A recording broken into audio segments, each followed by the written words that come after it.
चौहान राजवंश। देखिए, चौहान राजवंश पढ़ाने से पहले आपको पूरा चौहानों का परिचय, चौहानों के मूल स्थान, चौहानों की कितनी शाखाएं थी उसके बारे में पूरी डिटेल से समझा देता हूँ। चौहानों ने कहाँ कहाँ पर राज किया उसके बारे में भी आपको पूरा समझा देता हूँ। तो देखिए, सबसे पहले पढ़ते हैं चौहानों के कहाँ कहाँ पर राज था चौहानों का, इसके बारे में पढ़ते हैं। सबसे पहले चौहान इस स्थान पर थे। ये स्थान है सांबर। सांबर से चौहान आए इस स्थान पर। यह है अजमेर। अजमेर से चले इधर इस स्थान पर। यह है नाडोल। अजमेर से नाडोल की ओर चले। नाडोल से फिर आगे बढ़े, आ गए कहाँ पर? जालोर। जालोर से नेक्स्ट अगले स्थान पर कहाँ आ गए? सिरोही आ गए। बीच में जगह पूरी खाली रही। इधर मेवाड़ आ गया। मेवाड़ में गोइलों ने राज किया, तो एक शाखा इधर चली गई। कहाँ पर? रणथंभौर। फिर चौहान इस स्थान पर आ गए। बूंदी, कोटा और झालावाड़, इस स्थान पर चौहानों ने अपना शासन चलाया। तो कहाँ पर चौहानों का राज रहा उसके बारे में आपको शुरुआत में समझा देता हूँ। यहाँ से शुरू हुए, इसको बोलते हैं सांबर। सांबर के बाद में कहाँ पर? अजमेर। अजमेर, फिर नाडोल, ये नाडोल, नाडोल, फिर जालोर और सिरोही। अलग अलग राजवंश नाम से भी जाने जाएंगे कि सिरोही में देवड़ा, जालोर में सोनगरा, कोटा बूंदी में हाड़ा, इस नाम से प्रसिद्ध थे अलग अलग। और इधर रणथंभौर, ये रणथंभौर, यहाँ पर बूंदी, उसके बाद में कोटा और उसके बाद में कौन से? झालावाड़। ये झालावाड़, ये चौहानों का साम्राज्य रहा था। तो लगभग देखते हैं कि आधे से ज्यादा क्षेत्र पर तो चौहानों ने शासन किया है। राजस्थान का इधर का पूरा पश्चिमी राजस्थान हिस्सा पूरा इनके अंडर में, पूर्वी राजस्थान लगभग पूरा इनके अंडर में, सेंटर खाली रहा थोड़ा। और सेंटर पर इधर अजमेर, अजमेर से आगे जाते हैं तो आ जाता है कौन सा? मेवाड़ का हिस्सा। मेवाड़ गोइलों के पास में रहा। 566 से मेवाड़ गोइलों के पास में रहा। 551 से चौहान शुरू होते हैं। तो चौहानों की शुरुआत कब से होती है, इसका अगर हम प्रश्न को देखें कि चौहानों की शुरुआत यहाँ 551 से होती है। और 551 चौहानों के जो संस्थापक थे जिसका नाम क्या था? वासुदेव था। ये वासुदेव, ये वासुदेव, ये 551 वासुदेव। अब बात आती है अजमेर की। अजमेर के अंदर ध्यान रखिए 1113 और संस्थापक कौन थे? अजय राज। अजय पाल नहीं हो, ध्यान रखना, अजय राज। ये 1194, ये 1194 ईस्वी। और इसके संस्थापक कौन है? गोविंद राज। ये गोविंद राज प्रथम पृथ्वीराज तृतीय के पुत्र थे। पृथ्वीराज तृतीय के बेटे थे गोविंद राज। ये नाडोल है 960 ईस्वी को। और इसके संस्थापक कौन है? लक्ष्मण चौहान। ये लक्ष्मण चौहान इसके संस्थापक थे। ये लक्ष्मण चौहान इसके संस्थापक थे। इसके बाद में आ जाता है यहाँ पर जालोर।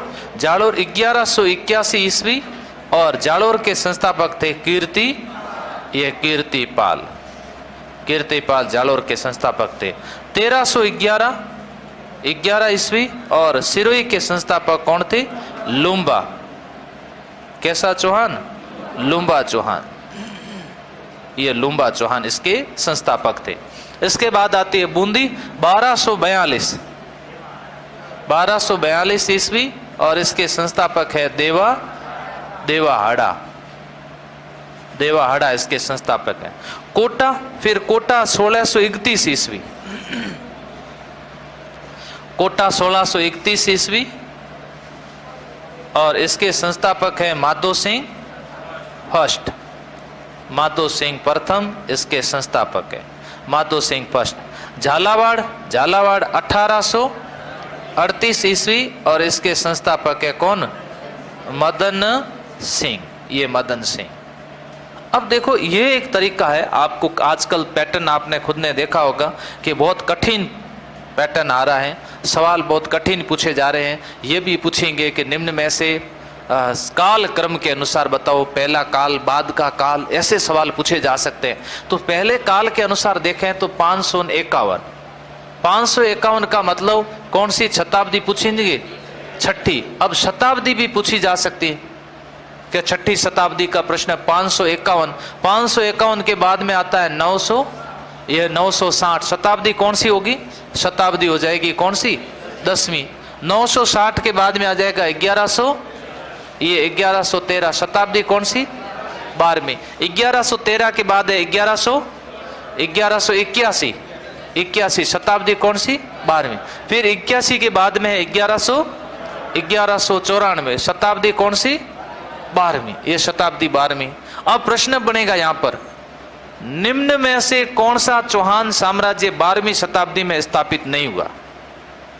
12वीं शताब्दी में स्थापित नहीं हुआ, ये 12वीं। अब बात आती है 1242, ये 1242 और शताब्दी कौन सी?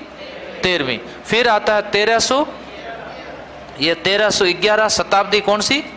14वीं शताब्दी, 1311। फिर 1631, शताब्दी कौन सी? 15वीं शताब्दी। 1631 है ना, 17वीं। कौन सी? 17वीं शताब्दी। फिर 1838, शताब्दी कौन सी हो जाएगी? 19वीं। ये 19वीं शताब्दी, ये 19 शताब्दी। तो इस तरह से अगर सवाल पूछने शुरू कर दिए तो हमें उत्तर इस तरह से देना होगा। शुरुआत के अंदर ये कौन सा है? ये है सांबर। ये कौन सा है? नाडोल, ये नाडोल है। ये कौन सा है? अजमेर है, ये अजमेर है। 81 है तो कौन सा है? जालोर है। और 94 है तो रणथंभौर है, ये रणथंभौर है। 42 है तो कौन सी है? ये बूंदी है। 11 है तो कौन सा है? सिरोही है, ये सिरोही है। 31 है तो कौन सा है? कोटा है। और 38 है तो कौन सा होगा? झालावाड़। अब किसी तरह से प्रश्न पूछें तो आपका उत्तर गलत नहीं होना चाहिए। इस तरह से सवाल पूछे जा सकते हैं। ये एक तरीका है, नया तरीका, जिसके तहत आपको सवाल पूछे जा सकते हैं। अब बात आती है कि सर अब हमें और तरीके से बता दीजिए कि हमें प्रॉब्लम अगर याद करने की हो तो कैसे करें। क्योंकि ये तो याद सबको होता है कि सांबर में संस्थापक कौन है? वासुदेव। अज से याद करना, ये अज, ये अजय राज। नाडो ल याद हो जाएगा लक्ष्मण। जाल, जाल एक वृक्ष होता है जो किसी पहाड़ के किनारे होता है, पहाड़ के किनारे। सिरों से याद रखना सिर, सिर से याद रखना लूम्बा, लटके के लटके लूम्बा। इसके बाद में रणथंभौर में भगवान श्री गणेश देव हो या गोविंद राज हो, है ना। इसके बाद में आ जाएगा बूंदी, बूंदी के लड्डू चढ़ते हैं देवों को तो देवा। कोटा माधो सिंह और झालावाड़ कौन? मदन सिंह। ये याद रखना, ये सारणी बना दो फटाक से, सारणी बना दीजिए। और ये साइड वाली, ये अगर किसी ने बना दी है तो इस साइड वाली ये भी बना दीजिएगा, सारणी बना दो।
बना दी क्या? करूं चेंज?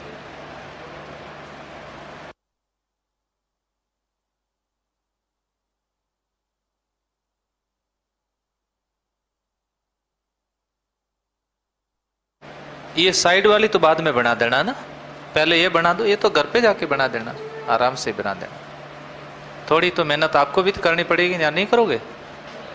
करनी पड़ेगी, सबको करनी पड़ेगी, है ना। स्वर्ग में जाना है तो शहीद होना पड़ेगा, है ना। इसलिए सफलता प्राप्त करनी है तो कठिन परिश्रम करना पड़ेगा, दूसरा इसका कोई रास्ता नहीं है। क्योंकि हम खुद सफल हैं, हम सफलता प्राप्त की हमने और मेहनत की है, हमें पता है कि वास्तविक में कितनी मेहनत करनी पड़ती है। अगर मैं सफल नहीं होता तो मैं भी आपको कहता था, आपको लगता कि क्या पता सर कैसे कह रहे। तो हम इन रास्ते से गुजरे हुए हैं ना। तो मैंने भी नौकरियां चेंज की है, मैं आज तीसरी नौकरी के अंदर हूँ, और 3 नौकरियों में मैं सीधी भर्ती से आया हूँ। तो ऐसी स्थिति में मैंने भी नौकरियां प्राप्त की है। तो ये रास्ता हमारे सब पता है, लेकिन रास्ता इतना आसान और इतना सरल है, बस आवश्यकता है कि नियमितता होनी चाहिए, बहुत कोई दिक्कत नहीं। सरकारी नौकरी मिलती है आसानी से। तो